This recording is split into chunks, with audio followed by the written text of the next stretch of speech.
جو منظر میرے نبی نے بتایا تھا وہی منظر نگاہوں کے سامنے ہے. بولیے جو منظر میرے نبی نے بتایا تھا وہی نگاہوں کے سامنے ہے. ایک اونٹ جا رہا ہے, اس پر ایک حبشی ہے, سوار ہے, پانی کا مشکیزہ ہے. حضرت علی اس کے قریب جاتے ہیں اور فرماتے ہیں کہ اے حبشی غلام, چل تجھے میرے آقا نے بلایا ہے. سبحان اللہ بولیے. چل تجھے میرے آقا نے بلایا ہے. وہ حبشی کہنے لگا میں تمہارے آقا کو نہیں جانتا ہوں, میں تو اپنے آقا کا غلام ہوں, میں اپنے آقا کا غلام ہوں. میں جس کا غلام ہوں اس نے مجھے پانی لانے پر مقرر کر دیا ہے, میری ڈیوٹی لگا دیا ہے. میں پانی لے کر کے آتا ہوں, اپنے آقا کی بارگاہ میں پیش کر دیتا ہوں. حضرت علی رضی اللہ تعالیٰ عنہ مولائے کائنات نے اس حبشی غلام کا ہاتھ پکڑا اور ہاتھ پکڑنے کے بعد فرماتے ہیں کہ چل میرے ساتھ میں. حضرات گرامی, آپ کو معلوم ہوگا کہ حضرت علی کا وہ ہاتھ جو خیبر کے قلعے کو اکھاڑ کر کے پھینک دیتا ہے, اس میں کتنی طاقت ہوگی. جو فاتح خیبر ہے, باب خیبر کو اکھاڑ کر کے پھینک دیتے ہیں. اب اس کی کیا ہمت تھی کہ علی جس کو پکڑ لے وہ چھڑا لے. حضرت علی نے اس کو پکڑا. پکڑنے کے بعد آقا کریم صلی اللہ علیہ وسلم کی بارگاہ میں لے کر کے آتے ہیں, اور جیسے ہی اس حبشی غلام کی نظر میرے نبی کے چہرے مبارک پر پڑتی ہے, وہ سارے جیسے ہی نورانی چہرہ اس کی نگاہوں کے سامنے پہنچا, وہ دنیا کی ساری چیزیں بھول جاتا ہے اور بس اسی چہرے کو دیکھنے لگتا ہے. سبحان اللہ, اسی نورانی چہرے کو دیکھنے لگتا ہے. آنکھیں ٹک گئی. کسی شاعر نے کہا کہ آنکھوں آنکھوں میں اشارے ہو گئے, آنکھوں آنکھوں میں اشارے ہو گئے. ارے ہم تمہارے تم ہمارے ہو گئے, ہم تمہارے تم ہمارے ہو گئے. اللہ اللہ میرے پیارے مسلمانوں, میرے آقا نے فرمایا کہ اے حبشی اپنا مشکیزہ لے کر کے آؤ. اس کے مشکیزے میں جو پانی تھا میرے آقا نے اس کو تقسیم فرمانا شروع کر دیا. بولیے سبحان اللہ, محبت سے بولیے سبحان اللہ. میرے آقا نے اس کے مشکیزے سے پانی کو تقسیم کرنا شروع کر دیا. صحابہ کرام دوڑتے ہوئے اپنے آقا کی بارگاہ میں آئے, اپنے برتن لے کر کے آتے ہیں, اپنے جانوروں کو پلاتے ہیں, خود شکم سیر ہڑ کے پانی پیتے ہیں اور اپنے اپنے برتنوں کو بھی بھر لیتے ہیں. لیکن پانی جو ہے جب ختم ہو جاتا ہے اب وہ حبشی پریشان ہے کہ اپنے آقا کے پاس جاؤں گا تو پانی لے کر کے کیا جاؤں گا. اللہ اللہ, میرے نبی نے ارشاد فرمایا کہ اے حبشی غلام تجھے پریشان ہونے کی ضرورت نہیں ہے, میرے قریب آ جا, اپنا برتن لے کر کے آ. حضرات گرامی, میرے نبی نے اپنا دست مبارک اس کے مشکیزے میں ڈال دیا.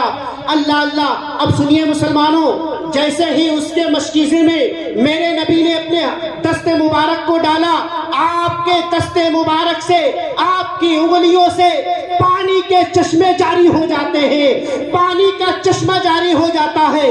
میرے امام اعلیٰ حضرت عظیم البرکت مجدد دین و ملت امام احمد رضا خان فاضل بریلوی رضی اللہ تعالیٰ عنہ فرماتے ہیں, انگلیاں ہیں فیض پر ٹوٹے ہیں پیاسے جھوم کر, انگلیاں ہیں فیض پر ٹوٹے ہیں پیاسے جھوم کر, ندیاں پنج آب رحمت کی ہے جاری واہ واہ, ندیاں پنج آب رحمت کی ہے جاری واہ واہ. اللہ اللہ, میرے نبی کے جسم, اب میرے نبی کے دست مبارک سے جو پانی نکلا ہے, حضرات گرامی میں اس کی عظمت بھی بیان کر دوں کہ دنیا کے جتنے بھی پانی ہے, یہاں تک کہ آب زمزم بھی ہے, جتنے بھی پانی ہے, سارے پانیوں میں سب سے افضل, سب سے اعلیٰ اگر کوئی پانی ہے تو وہ پانی ہے جو میرے نبی کی انگلیوں سے جاری ہوا. آب زمزم سے بھی بہتر وہ پانی ہے جو میرے نبی کے دست مبارک سے جاری ہوا تھا. اللہ اللہ میرے پیارے مسلمانوں, اب اس کا برتن بھر جاتا ہے. میرے نبی فرماتے ہیں اے حبشی جا. وہ کہنے لگا یا رسول اللہ آپ کی بارگاہ میں جو آ جائے وہ خالی ہاتھ واپس نہیں جاتا ہے، جو آپ کی بارگاہ میں آ جائے وہ خالی نہیں جاتا ہے، کچھ لے کر کے جاتا ہے۔ یا رسول اللہ اب میں خالی نہیں جاؤں گا، اب مجھے ایمان کی دولت سے مالا مال کر دیجئے، سبحان اللہ، اب مجھے کلمہ پڑھا دیجئے۔ حضرات گرامی اس حبشی غلام نے کلمہ پڑھا، اسلام میں داخل ہو جاتا ہے، آقا کا غلام بن جاتا ہے۔ حضرات گرامی میرے آقا کا دریائے کرم جوش میں آ جاتا ہے۔ میرے نبی نے ارشاد فرمایا کہ اے میرے پیارے صحابی، اے میرے پیارے صحابی، آج تیرے نبی کا دریائے کرم جوش پر ہے، جو مانگنا چاہتا ہے مانگ لے، جو مانگنا چاہتا ہے مانگ لے۔ اللہ اللہ، وہ صحابی کہتے ہیں یا رسول اللہ مجھے دولت کی ضرورت نہیں ہے، مجھے مال کی ضرورت نہیں ہے، جب آپ مل گئے ہیں تو مجھے سب کچھ مل گیا ہے، جب آپ مل گئے ہیں تو مجھے سب کچھ مل گیا ہے۔ یا رسول اللہ اگر آپ دینا ہی چاہتے ہیں، جب آپ نے مجھے اپنا غلام ہی بنا لیا ہے تو یا رسول اللہ میں کالا ہوں گورا بنا دو، سبحان اللہ، میں کالا ہوں گورا بنا دو۔ اللہ اللہ، میرے نبی نے اپنی چادر مبارک کو اٹھایا اور اس کے سر پر ڈال دیا، اس کے سر پر ڈال دیا۔ میرے نبی نے دعا فرمائی۔ اب جب جیسے ہی وہ چادر اس کے چہرے سے ہٹاتے ہیں تو اب جو کالا تھا وہ گورا ہو گیا، سبحان اللہ، بولیے سبحان اللہ۔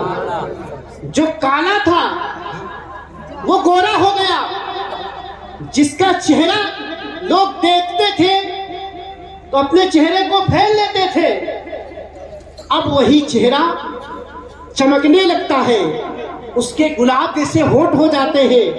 حضرات گرامی اب وہ حبشی جو تھا اس کا چہرہ چمکنے لگتا ہے۔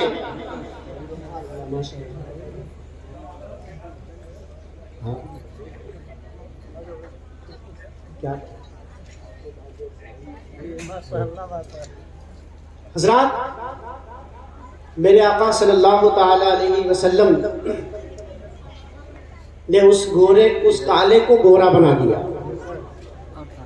اللہ رب العزت فرماتا ہے ماں کے شکموں میں صورتیں اور مورتیں بنانے والا خدا، جیسا بھی انسان پیدا ہوتا ہے سب کی صورتوں کو اللہ بناتا ہے، لیکن اللہ نے فرمایا کہ اے میرے پیارے محبوب تمہاری شان یہ ہے کہ میں جسے کالا بنا دوں تم چاہو تو اسے گورا بنا دو۔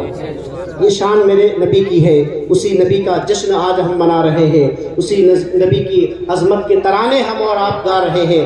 حضرات گرامی بڑا اچھا ماحول ہے اور بڑی بہترین آپ حضرات کی سماعتیں ہیں، اور بھی انشاءاللہ تعالی میرے بعد بہت ہی اچھے خطیب آپ حضرات کے سامنے تشریف لائیں گے، بڑی اچھی بھی نعتیں آپ حضرات سماعت کریں گے۔ چونکہ وقت زیادہ ہو گیا ہے، اگر کوئی تکلیف ہوئی ہو تو میں جو ہے